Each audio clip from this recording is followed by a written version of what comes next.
Welcome to open talk with Munjeti. Search survey అంటే ఏంటి? Election commission search సర్వేని నిర్వహించింది. సో అది ఏంటి? దాని వెనకాల కారణాలు ఏంటి? అనే దాని మీద కమాండర్ చీఫ్ ఎడిటర్ రామారావు గారు ఉన్నారు. వారితో మాట్లాడతాం. సార్ నమస్కారం. నమస్తే అండి. Sir, election commission search survey నిర్వహించింది. దానిపైన తెలంగాణ ప్రభుత్వం చాలా సీరియస్గా ఉంది. అసలు సెర్చ్ సర్వే అంటే ఏంటి?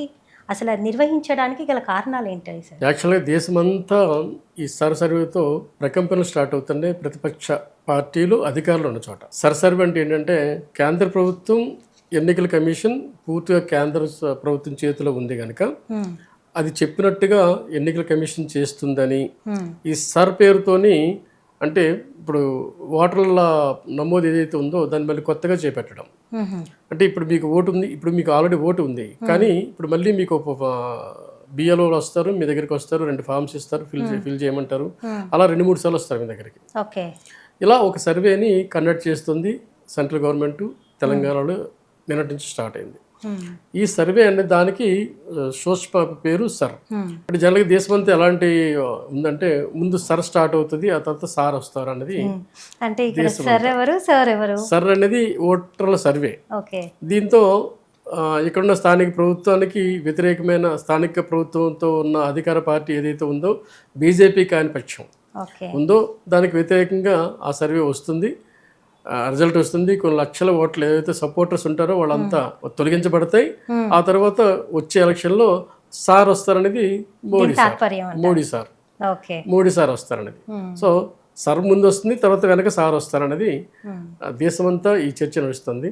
ఇక్కడ మన తెలంగాణలో ఏంటంటే, ఆల్రెడీ అధికారంలో ఉన్న పార్టీ కాంగ్రెస్.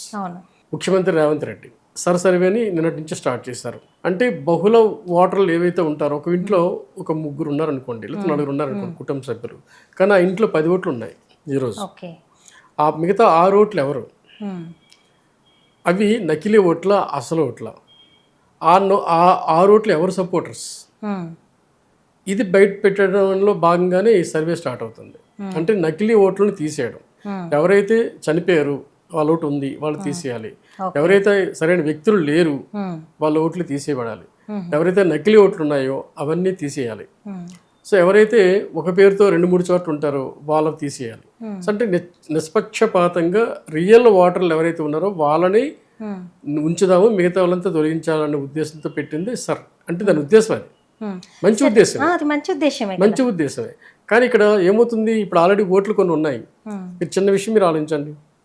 మన వెస్ట్ బెంగాల్ ఏం జరిగింది? ఆమె ఏమన్నది, మమతా బెనర్జీ గారు సీఎంగా ఓడిపోయిన తర్వాత ఎలక్షన్ కంటే ముందు ఏం చేశారు? ఆమె కొన్ని లక్షల ఓట్లు తొలగించబడ్డాయి, ఈ లక్షల ఓట్లన్నీ మా పార్టీ సానుభూతి పరులవి అని ఆమె గద్దించారు, గొడవ పెట్టారు, ధర్నా చేశారు ఢిల్లీలో సహా. ఆ తర్వాత అంటే సర్ స్టార్ట్ అయింది అక్కడ వెస్ట్ బెంగాల్లో. ఆ తర్వాత సార్ వచ్చారు, అంటే బీజేపీ వచ్చేసింది, మమతా బెనర్జీ ఓడిపోయింది. ఆమె నిజంగా ఏమన్నది, నేను దిగను, ఎందుకంటే తొలగించిన ఓట్లన్నీ మా వాళ్ళని, సో మా వాళ్ళు ఓట్లు తొలగించిన తర్వాత నేను ఓడిపోయాను కాబట్టి అవన్నీ ఉంటే నేనే గెలిచేదాన్ని. అంటే బీజేపీ ఉద్దేశం ఏంటి అంటే, ఎన్నికల కమిషన్ ఉద్దేశం ఏంటి అంటే నకిలీ ఓట్లని, ఆ నకిలీ ఓట్లతో గెలుస్తుంది ఇంతవరకు ఒక ప్రభుత్వం అనేది వాళ్ళ ఉద్దేశం. సో ఇది వాస్తవం ఎలాగున్నా మనకు తెలియదు.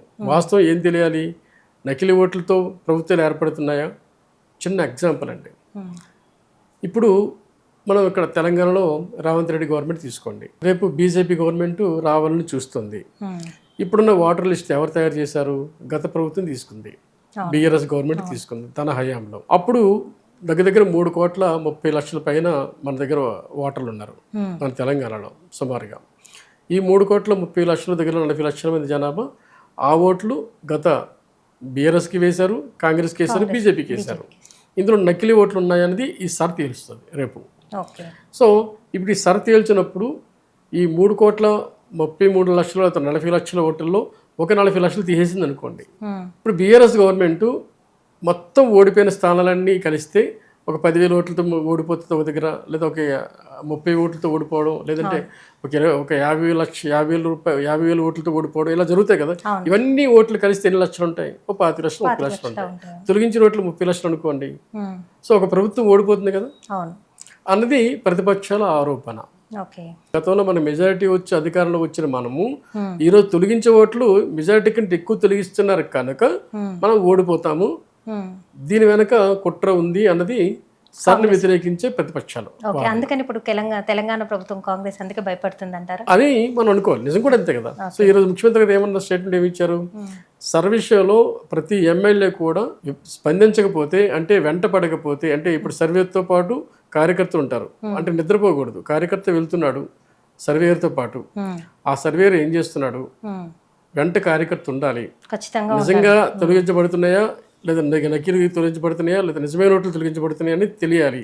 సో ఇంత అలర్ట్ లేకపోతే నెక్స్ట్ ఎలక్షన్ మీకు సీట్లు కూడా ఇవ్వనని హెచ్చరించారు ముఖ్యమంత్రి గారు. అంటే ఎంత సీరియస్గా తీసుకుంటుంది అండి. అంటే ఇక్కడ సర్ ఇంప్లిమెంట్ అయినా సార్ రాకూడదు అనేది ఆయన ఉద్దేశం, రేవంత్ రెడ్డి గారి ఉద్దేశం. ఆయన ఒకరే కాదు, ఎవరైనా అంతే.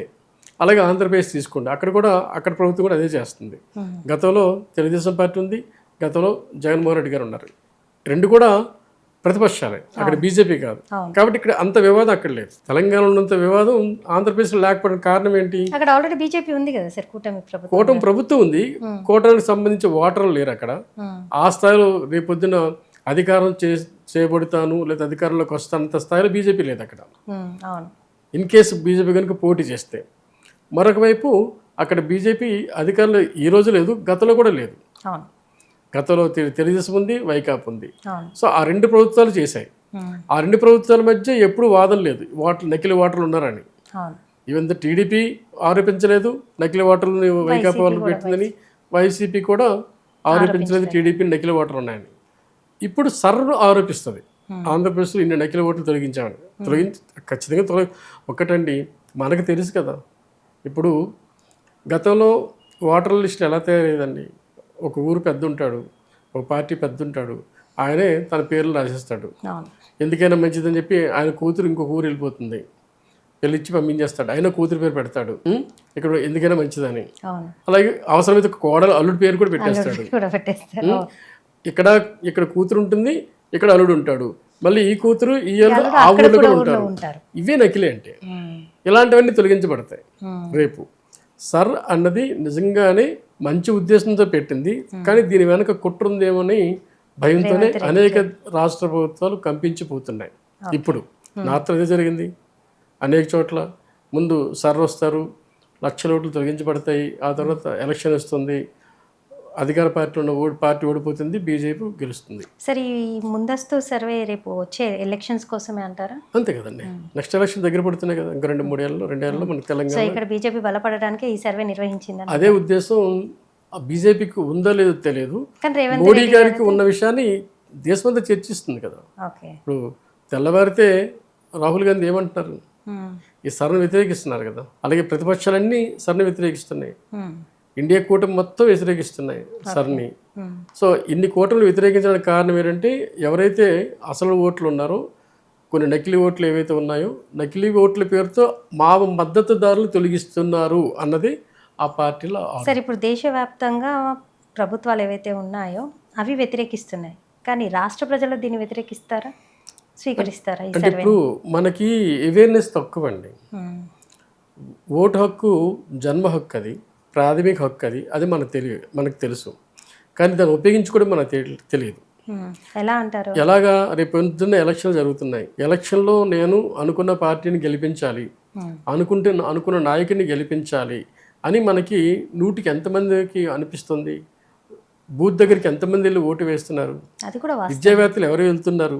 ఉద్యోగస్తులు ఎవరు వెళ్తున్నారు? స్టూడెంట్స్ ఎవరు వెళ్తున్నారు? ఓటు విలువ తెలిసిన వాళ్ళలో అతి కొద్ది మంది పామర్లే ఉన్నారు, లేదు ఓటర్లు ఉన్నారు. వాళ్ళు ఎవరు? 1000 రూపాయలకో 2000కో ఆశించి డబ్బులు తీసుకుని ఓటు వేస్తున్నారు. అంటే మనం ప్రజాస్వామ్యం ఏదైతే బలంగా ఉందని భారతదేశం గురించి బయట ప్రపంచం అనుకుంటుందో, ఆ బలం వెనక డొల్లతనం ఏంటి? ఒక 2000కో 3000కో ఓట్లు పడుతున్నాయి, వేసేసుకుంటున్నారు. అలాగే మేధావులు ఎవరైతే ప్రభుత్వాన్ని మార్చాలనుకుంటున్న మేధావులు అసలు రాజకీయ ఓటు వేయడానికే రావటం లేదు, దాంతో 60% మించి రావట్లా. సో అంటే 30-40% ఎవరు ఓట్లు వేయట్లా, 30-40% ఓట్లు వేయట్లేదు, 60% లేదా 70% ఓట్లు వేస్తున్నారు. అందులో 30%-35% వచ్చిన వాళ్ళు గెలుస్తున్నారు. అంటే ఓవరాల్గా ఎవరైతే ఓట్లు వేయట్లేదో, ఎవరైతే ఎగనెస్ట్గా ఓటు వేసినారో, వీళ్ళిద్దరూ కలిస్తే అధికారంలోకి వచ్చేవాళ్ళు తక్కువ మంది. ఇది దేశవ్యాప్తంగా జరుగుతుంది. మీకు అర్థమైంది అనుకుంటాను. ఓట్లు వేయని వాళ్ళు పర్సంటేజ్ తీసుకోండి, అలాగే ఉన్న పార్టీకి వ్యతిరేకించిన గెలిచిన పార్టీకి వ్యతిరేకించిన వాళ్ళ పర్సెంట్ వీళ్ళిద్దరూ కలిస్తే ఓట్లు వేసేవాళ్ళు ప్రభుత్వం ఏర్పరిచిన వాళ్ళకంటే ఎక్కువ మంది వాళ్ళు. ఎక్కువ మంది ఉన్నారు, అంటే ఓటు వేయని వాళ్ళే ఎక్కువ శాతం ఉంది. అది వేయని వాళ్ళు ప్లస్ వ్యతిరేకించిన వాళ్ళు వ్యతిరేకించిన వాళ్ళు వీళ్ళే ఎక్కువ మంది అయిపోతున్నారు. ఇది మన ప్రజాస్వామ్యంలో డొల్లతనం అనేది ప్రపంచం తెలుస్తుంది ఎప్పుడు మనకి. సో దీన్ని వ్యతిరేకించడం కోసం ఏం చేస్తున్నారంటే ఈ సన్న ప్రవేశపెట్టారు వాళ్ళు, అంటే నకిలీ ఓట్లు తీసేయడం, అవేర్నెస్ కల్పించడం. ఫస్ట్ మనకి అవేర్నెస్ ఉండాలి, కరెక్ట్. ఓటు వేయాలన్న జ్ఞానం మనకు ఉండాలి, జిజ్ఞాస మనకు ఉండాలి. ఎందుకంటే నాకు ప్రభుత్వం అది చేయలేదు ఇది చేయలేదు. ఇప్పుడు మనం హైదరాబాద్లో ఉన్నాం, ఏమంటున్నాం మనం, వర్షం వస్తే పడవల మీద తిరగాల్సి వస్తుంది, లేదు ఆ కార్లు పడవలు అవుతున్నాయి అని మనం రాస్తున్నాం. వాస్తవమే కదా. దీని వెనక వాస్తవాలు ఎవరున్నారు?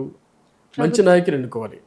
ఇప్పుడు ఒకవేళ ఎన్నుకున్న నాయకుడు మన తరపున ఫైట్ చేయాలి, జనం కోసమే ఫైట్ చేయాలి, గవర్నమెంట్తో కానీ గవర్నమెంట్లో ఉండి కూడా.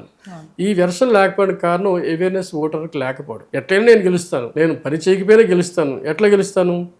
ఏదో పార్టీ చెప్తే గెలుస్తారు, పార్టీ పేరుతో ఓట్లేస్తారు, లేదు కులం పేరుతో ఓట్లేస్తారు, లేదు నేను కొంత డబ్బులు ఇస్తానని ఓట్లేస్తారు, లేదు నాకన్నా కండబలంతో ఓట్లేస్తారు. నా యాంగిలే చూసుకుంటున్నాడు కానీ సరైన పరిపాలిస్తున్నాను, సరిగ్గా పాలన అందిస్తున్నాను కాబట్టి నాకు ఓట్లు వస్తాయి అన్న జ్ఞానం మనకి లేదు, వాళ్ళకి లేదు, ఇద్దరికి లేదు. సో దాంతో సరైన ప్రభుత్వాలు రావట్లేదు, సరైన నాయకులు రావట్లేదు. ఇది మన దేశంలో ప్రజాస్వామ్యంలో ఉన్న డొల్లతనం. దీన్ని రూపుమాపడం కోసం ఈ సరళాంటిది ఉపయోగపడుతుంది, కానీ ఇది సద్వినియోగం అవ్వాలి. సద్వినియోగం అయితే మంచిదే, ఉద్దేశాలన్నీ మంచివి. ఎందుకంటే లేను అంటే ఏంటి, నకిలీ వాటర్ పోవాల్సిందే, అలాగే ఉన్న వాటర్ ఓటు హక్కు ఎట్టి పరిస్థితుల్లో ఉండాల్సిందే. ఉన్నవాడు ఉండాలి, లేనివాడు లేకుండా పోవాలి. ఓకే, ఇది సరి చేయాలి, నిజాయితీగా చేయాలంటే. ఓకే, సో మీరు చెప్పేది సర్వే అనేది నిజాయితీగా జరిగితే మటుకు దేశాభివృద్ధి అయితే జరుగుతుంది. డెమోక్రసీకి అవసరం, ఖచ్చితంగా అవసరమే. Okay, thank you.